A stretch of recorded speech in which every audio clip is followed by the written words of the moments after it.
Hola, ¿qué tal? Buenas tardes. Gracias por Buenas tardes. Gracias a ustedes, al contrario, muchas gracias por estar en este programa. Y bueno, pues ahora sí, que antes de que pasemos a contar hasta 10, díganme qué opinan de esta campaña. Por favor, Aimé, platícanos qué opinas de lo que ha sucedido entre ayer y hoy con esta propuesta de propaganda del gobierno federal. Pues lo que se esperaba el día de ayer y es lo que había anunciado el gobierno federal a través de la Secretaría de Gobernación, era que se esperaba ayer un informe pormenorizado por parte de estas instituciones relacionada con la violencia contra las mujeres y las niñas en el contexto de la pandemia. Sin embargo, bueno, pues con mucha sorpresa recibimos la información acerca de esta campaña, que por cierto fue publicada en los sitios oficiales, en las cuentas de Twitter de CONAPO, por ejemplo, y fue bajada casi inmediatamente. Y pues resulta ser una campaña que de nueva cuenta agravia o se constituye como un agravio a las mujeres y a las niñas en este país, puesto que en la línea discursiva que habíamos observado en las últimas semanas, donde se hacía énfasis en la fraternidad familiar en México, pues lo que resulta es que en estos videos y en estos flyers, efectivamente queda invisibilizado el sujeto o la sujeta que es la principal víctima de violencia en el espacio doméstico, que son las mujeres y las niñas, llamando justamente eso, a promover la paz en el espacio familiar. Algunas organizaciones han denunciado incluso que esto se constituye como una violencia institucional, pues hace caso omiso a las demandas de justicia por parte de víctimas y de mujeres que desde las organizaciones dan atención y protección a mujeres víctimas de violencia por parte de sus parejas, padres, hermanos, hijos en el contexto de esta pandemia en el marco de su territorio. Quiero además poner en contexto la presentación de esta campaña, y es que este lunes el Secretariado Nacional presenta el informe mensual sobre violencia en el país, y resulta muy lamentable la desarticulación reflejada en este informe, puesto que compara datos de homicidios de hombres y de mujeres, lo que hemos insistido que no es comparable dado el componente de género. Sin embargo, aún tomando en cuenta esa comparación, homicidios dolosos en hombres disminuyeron respecto a marzo de 2020, mientras que en el caso de las mujeres aumentó. En ambos casos se trata del abril más violento, donde se presentan las cifras más altas desde el año 2015. En este informe nos dicen que se redujo el número de carpetas de investigación, incluida la violencia familiar, pero aquí lo que tenemos que decir es que las carpetas no son un indicativo de ocurrencia de violencia, sino solo de los casos que son denunciados penalmente.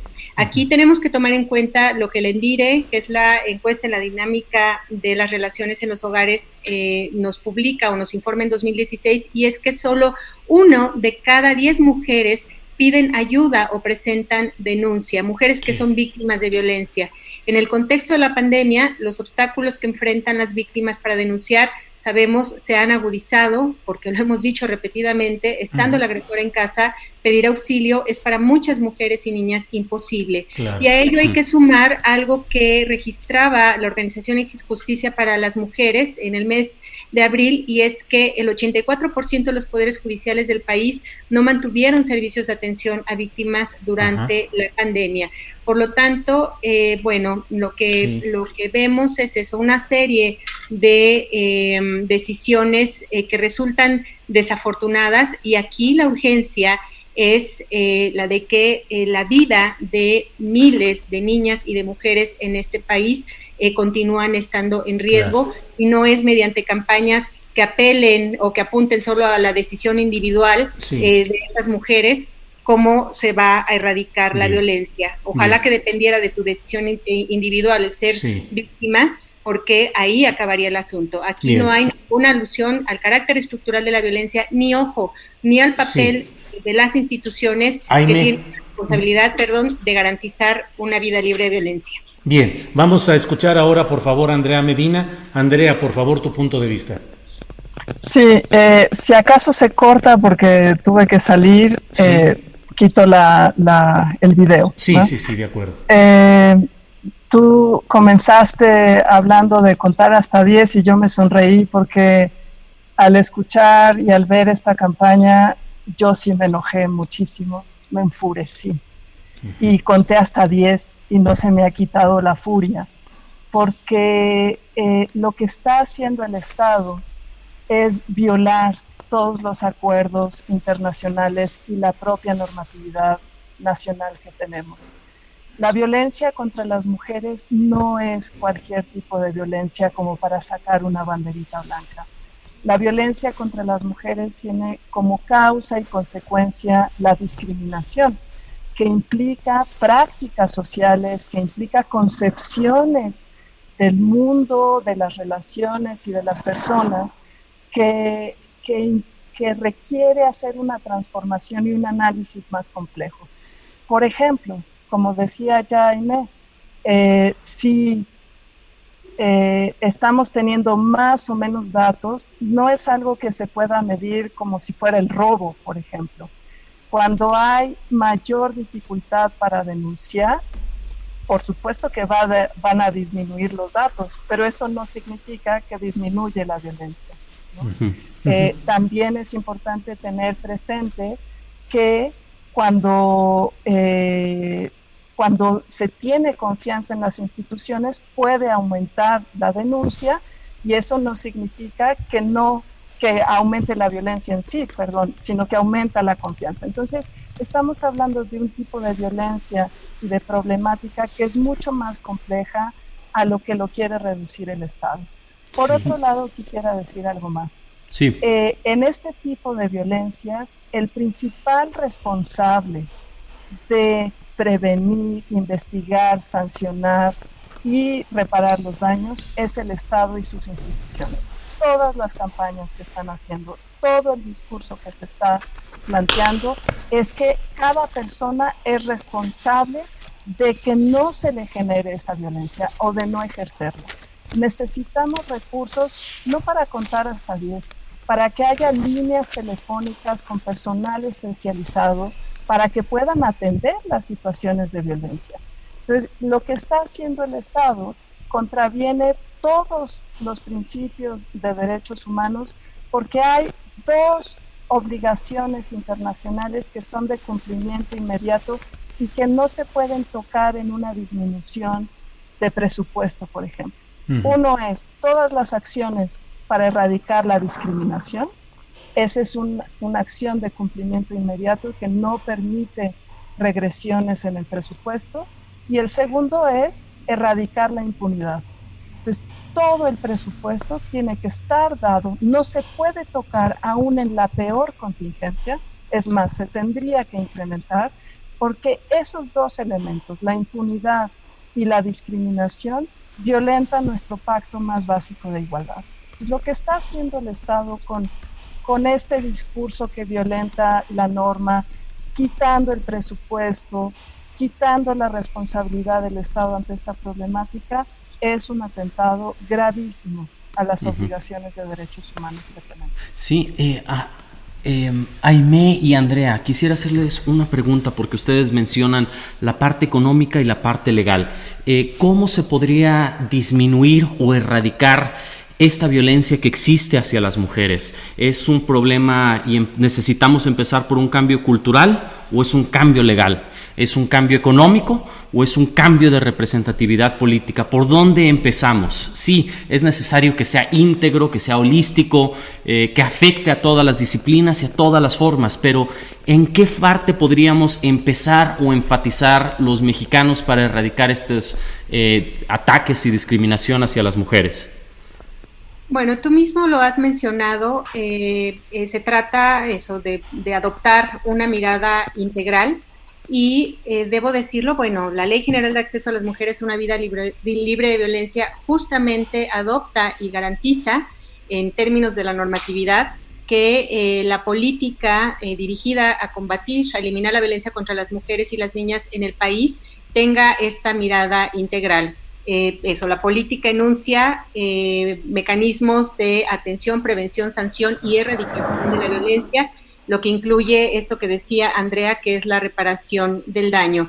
Y debo decir, México es reconocido por Naciones Unidas a través de la Convención para la Eliminación de todas las formas de discriminación contra la mujer, CEDAW, como uno de los países con una de las normatividades más robustas en materia de derechos humanos de las mujeres. Pero también, y citando las palabras de este comité en la última evaluación que tuvo México, lo que decía este comité, bueno, si tienen una normatividad tan consistente, ¿por qué continúan matando a las mujeres y a las niñas en este país?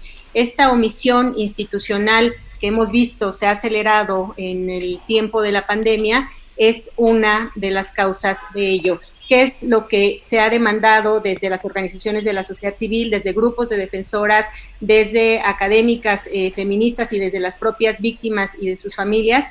Que el gobierno ejecute la política. O sea, no tenemos que inventarnos el hilo negro. La hoja de ruta la establece claramente la ley general, pero algo que me parece muy, muy grave y muy riesgoso en todo este contexto es que esta reiteración por parte del jefe de Estado, por parte del presidente, de que la violencia ha disminuido, incluso hace unos 10 días dijo que el 90% de las llamadas al 911 eran mentira. Eso, desde luego, se constituye como violencia institucional, pero muy, muy peligroso. Eso justifica la eliminación de presupuestos dirigidos a esta política de combate a la violencia contra las mujeres.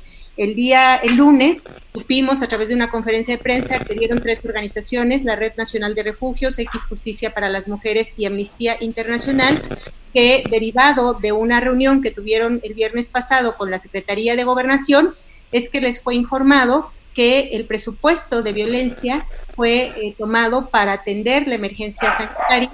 Andrea ha dicho algo importantísimo, la ley establece claramente que el presupuesto aprobado por la Cámara de Diputados no se puede mover. Sin embargo, aquí se ha ido por encima de lo que establece claramente la normatividad para desarticular, para... me atrevo a decir eso, incluso a desinstitucionalizar esta política y mecanismos que tantas décadas ha costado construir. Y finalmente lo que hace este discurso que minimiza la gravedad de la violencia es justamente justificar la eliminación del presupuesto, porque pues eso, si reconocemos que no hay violencia, entonces como para qué se asignan recursos a una política que no tiene sentido. Uh-huh. Bien, gracias, Aimé. Andrea, la misma pregunta que ha hecho Julio Alejandro.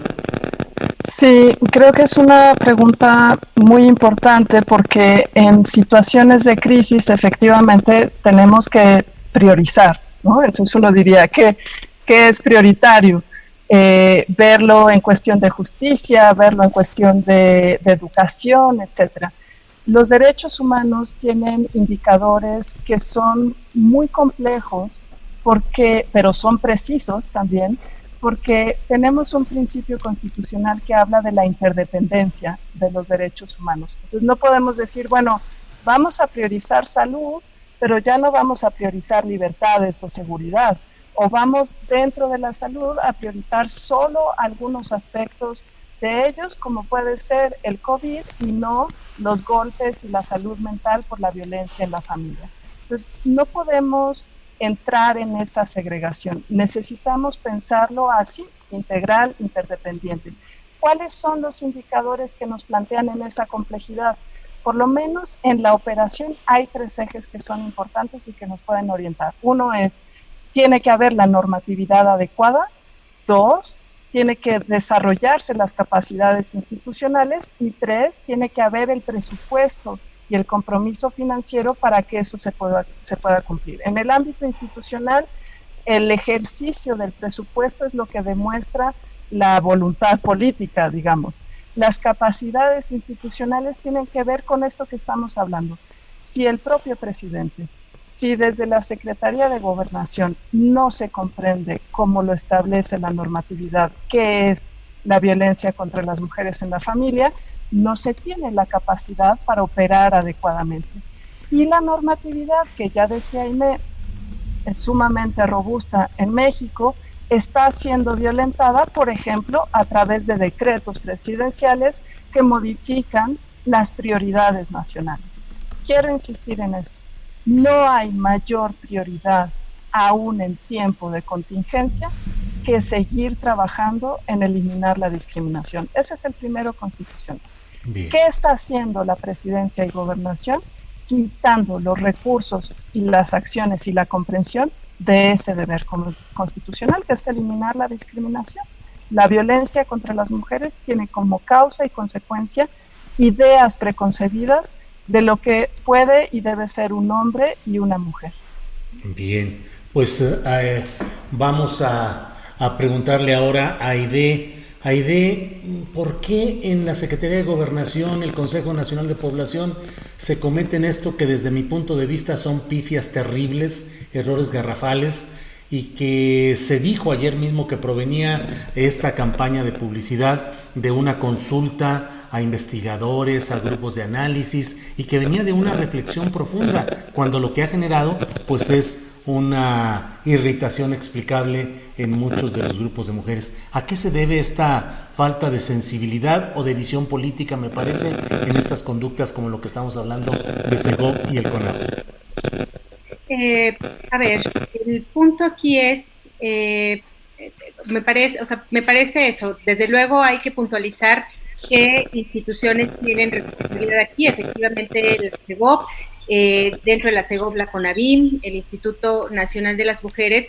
Sin embargo, eso, para el análisis me parece que es muy importante no perder de vista la posición del jefe de Estado. El que un jefe de Estado diga abiertamente que en México no se ha incrementado la violencia contra las mujeres en el marco de esta contingencia, que niegue la verdad de las denuncias de las víctimas, señalando que el 90% de las llamadas a 911 son una mentira, que aluda a la familia fraternal. Todo eso va marcando en el discurso una línea que se materializa en acciones concretas, como es eso, el hecho de que el discurso haya desaparecido. Por lo tanto, yo lo que pienso es, eso es la Segov, pero son todas estas instituciones que siguen sin dar una respuesta certera, concreta, a las demandas que hemos venido haciendo desde hace semanas,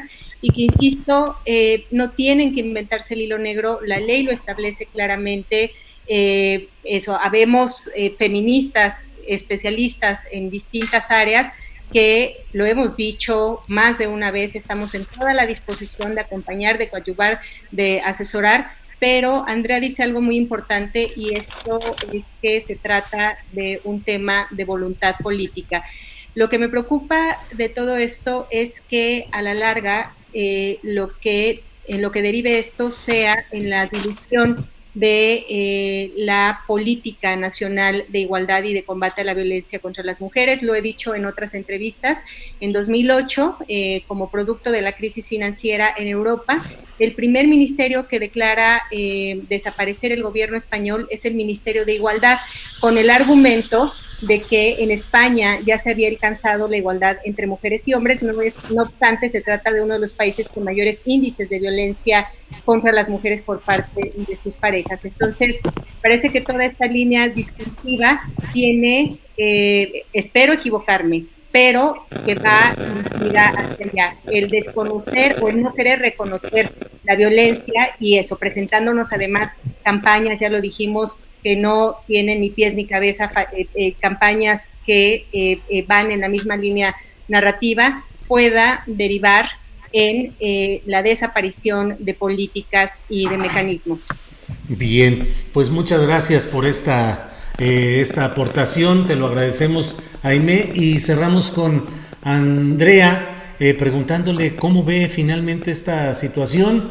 ¿Qué podemos esperar? ¿Van a continuar este tipo de situaciones? ¿Pensamos que se pueden corregir? La última intervención, por favor, Andrea. Sí, mira, hace 20 años que empezamos a legislar sobre la violencia en la familia, había quienes decían que quienes promovíamos esto queríamos destruir la familia porque atentábamos contra la autoridad paterna, ¿no? Y contra la idea tradicional de la familia. En 20 años muchas personas han cambiado, la sociedad ha cambiado, ahora entendemos que queremos fortalecer las familias, pero sabiendo nombrar la violencia que en ellas se vive y dando recursos para poder transformar esas ideas y esos prejuicios que han sostenido estas formas de violencia. Si alguien se plantea como experto en el tema, pero lo hace contrario a lo que está definido en la normatividad y en la Constitución, no es experto. Tiene sus ideas, pero no es experto en el tema.